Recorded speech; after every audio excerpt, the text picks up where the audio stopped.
Assalamualaikum dan selamat tengah hari. Hari ini saya akan membentangkan tentang Investment Appraisal for Energy Efficiency Project, Simple Payback Period. Nama saya Nursa Dato' Nisa Syakila binti Jeffrey. Apakah yang dimaksudkan dengan Simple Payback Period? Okey, di sini terdapat beberapa definisi yang diringkaskan mengenai Simple Payback Period. Okey, SPP ini ialah tempoh pembayaran pulangan yang merujuk kepada jumlah masa yang diambil untuk recover kos yang dikeluarkan untuk membuat pelaburan. Tempoh pembayaran balik adalah jangka masa pelaburan mencapai titik pulang modal, iaitu investment reach at break-even point. Contoh pelaburan yang biasa dilakukan ialah seperti installation motion sensor, penukaran lampu yang lebih efisien, pemasangan chiller untuk aircon. Okey, the shorter payback period means more attractive investment. Yang bermaksud semakin pendek tempoh pemulangan modal, bermaksud pelaburan yang dilakukan ialah kurang beresiko dan sangat bagus. Financial evaluations. Di sini kita boleh follow formula di mana total amount of investment dibahagi dengan annual saving. Apakah yang dimaksudkan dengan annual saving tu? Okey, kita tengok gambar di sebelah menunjukkan jadual penjimatan yang dilakukan oleh electric consultant yang diarahkan untuk membuat penjimatan dengan mengubah daripada menggunakan lampu metal halide kepada lampu LED. Lampu metal halide ni seperti lampu bulat. Lampu bulat. Jadi macam mana kita nak kira? Okey. Iaitu existing ni bermaksud lampu yang kita sedia ada pakai. Seperti daripada awal-awalnya dipakai lampu metal halide. Okey, lampu metal halide ni mempunyai kuasa sebanyak 22 kilowatt. Mempunyai kuasa sebanyak 22 kilowatt dan beroperasi selama 4,368 jam dalam setahun. Untuk kira annual consumption per tahunan ni, kita mestilah kuasa darab dengan operation hour dan menghasilkan sebanyak 96,096 kilowatt hour per tahunan. Dan propose ni bermaksud apa yang kita suggestkan nak pakai. Kita nak suggest untuk pakai dan menukarkan kita punya lampu kepada LED spotlight. Power LED spotlight ni ialah 2.6 kilowatt. 2.6 kilowatt. Jadi annual consumption, kita nak tahu annual consumption, kita mestilah power didarab dengan waktu berapa lama kita pakai dalam setahun tu. Waktu beroperasi selama setahun tu berapa lama. Jadi kita dapatlah tahu penggunaan selama setahun kita. Jadi untuk kita kira energy saving, penjimatan tenaga setahun, kita mestilah tolak di antara kedua-dua annual consumption, penggunaan yang sedia ada dengan yang kita propose. Okey, 96,096 ditolak dengan 11,532 ni ditolak. Dan kita dapat sebanyak 84,564.5 kWh per tahunan. Jadi, kita nak tahu cost saving, annual cost saving. Okey, kita tengok unit cost. Unit cost yang diberi ialah sebanyak 0.33. Jadi, kita kena darab dengan energy saving yang kita dah save tu, kita darab dengan 0.33 dan kita dapatlah annual cost saving sebanyak RM27,906.3 per tahun.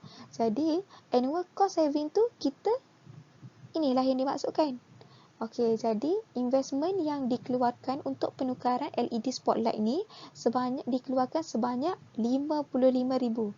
RM55,000 dibahagi dengan annual saving. Okey, RM potong tinggallah tahunan. So, jadi jumlah payback kita selama 2 tahun. Okey, shortest payback adalah projek kita tu kurang beresiko dan orang kata mendapat profit cepatlah. Macam tu, maksudnya kita dapat keuntungan yang cepat. Terdapat beberapa kebaikan dan keburukan SPP. Okey, antara kebaikannya ialah senang untuk kira.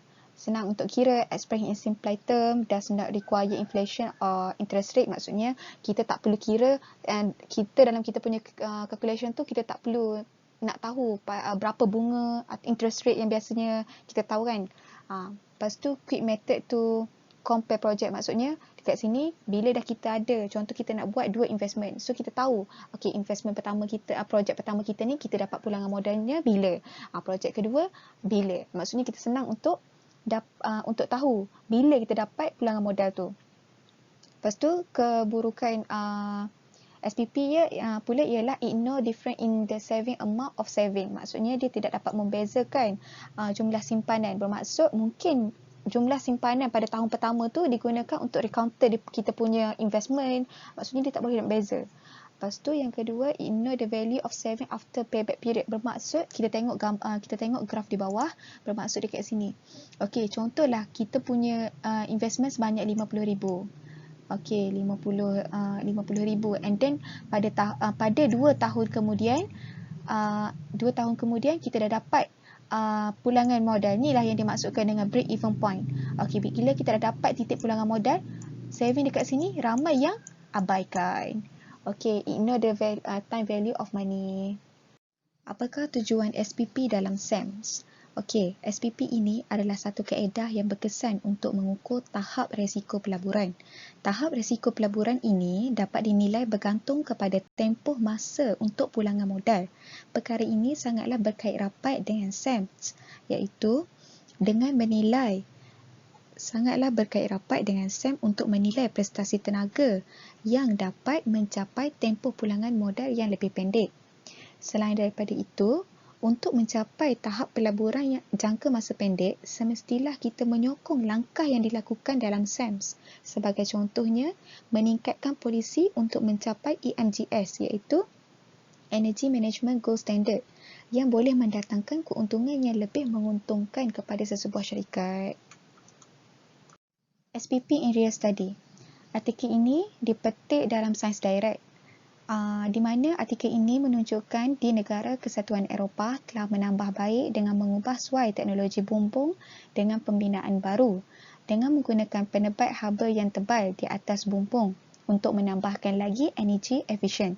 Setelah melakukan installation pertamanya, pelaburan ke atas bumbung ini mendapat pulangan modal pada tahun ke-8. Maksudnya dapat pulangan modal pada 8 tahun kemudian. Setelah installation yang pertamanya berjaya, terus meluas installation ni digunakan dan diguna pakai di kawasan-kawasan yang lain. Gambar ini menunjukkan nilai parameter dan pengaruh ataupun sebab pembayaran pulangan modal pada akhir keputusan. Dekat sini merujuk kepada tahap, iaitu tahap kelas G. Yang paling atas ialah tahap A++, di mana tahap kelas G ni ialah the energy inefficient of building, and the A++ pula ialah the highest energy efficiencies in building. Okey, di sini menunjukkan bahawa pemasangan thermal insulation di atas bumbung dilakukan di Eropah. Dia dibina di setiap bumbung di apartmen yang terdiri daripada beberapa blok. Okey, semestinya pertama sekali adalah orang yang bertanggungjawab mestilah menilai ataupun tahu current status di dalam sesebuah bangunan. Okey, dekat sini dia dah kena pasti bahawa status dia dekat tahap dia ialah tahap C. Dan dia install pada waktu tu ialah pada tahun 2007. Okey, dia mestilah nak capai target untuk mencapai A++. Okey, selepas daripada itu kita tengok C dengan B, dia punya perbezaan tahun dia iaitu 7 tahun. 7 tahun di mana dia berjaya untuk mencapai objektif dan dia mencapai pulangan modal untuk dia pertama kali invest. Okey, shorter payback period adalah kurang beresiko. Itu tidak bermaksud long payback period adalah beresiko.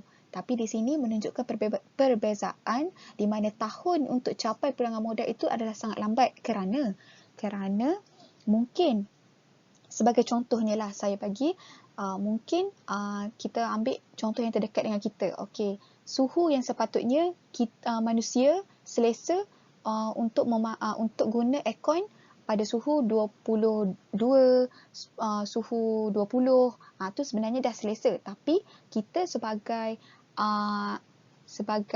pengguna yang tidak bertanggungjawab ni, kita mestilah pakai suhu 16, tambah-tambah buka lagi kipas. Itu yang menyebabkan orang kurang tahu kesedaran bahawa energy efficient tu sangatlah kita perlukan. Okey, dekat sini pada tahun pertama installation daripada C berubah kepada B dan tahun seterusnya adalah perbezaan dia ialah 2 tahun. Yang ni pun 2 tahun, yang ni pun 2 tahun. Dia invest lagi untuk mencapai dia punya objektif untuk mencapai A++.